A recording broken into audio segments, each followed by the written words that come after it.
est-ce qu'il faut punir lourdement les consommateurs de drogue pour aider à stopper les narcotrafiquants qui gangrènent de plus en plus notre société aujourd'hui, hein. On ne peut pas se mentir, il faut le dire. Déjà, avant de les punir fortement, il faut leur rappeler qu'ils sont un maillon du système et que sans eux, le système n'existe pas. C'est vraiment le sens de mon message, c'est sans demande, il n'y a pas d'offre. La drogue, pour situer en quelques chiffres, en France, c'est 5 milliards d'euros de chiffre d'affaires par an.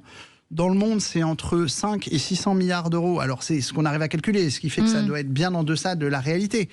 Dans le monde, c'est entre 500 et 600 milliards d'euros de chiffre d'affaires. Ça veut dire que si la drogue était une multinationale, elle serait dans les 10 plus grandes entreprises du monde sur le chiffre d'affaires généré.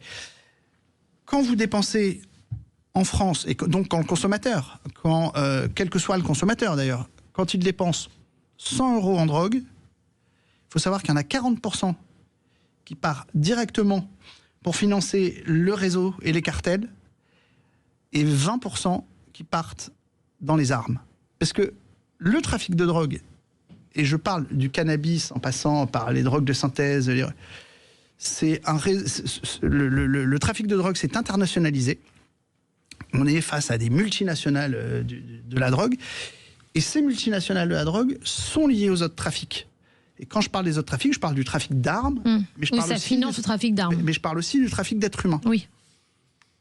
Les passeurs, la main-d'œuvre clandestine, la prostitution sont toujours intimement liés au trafic de drogue.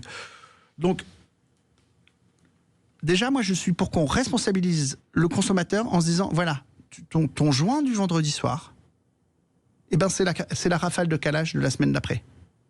C'est pas anodin d'acheter de la drogue. Non, ça c'est important.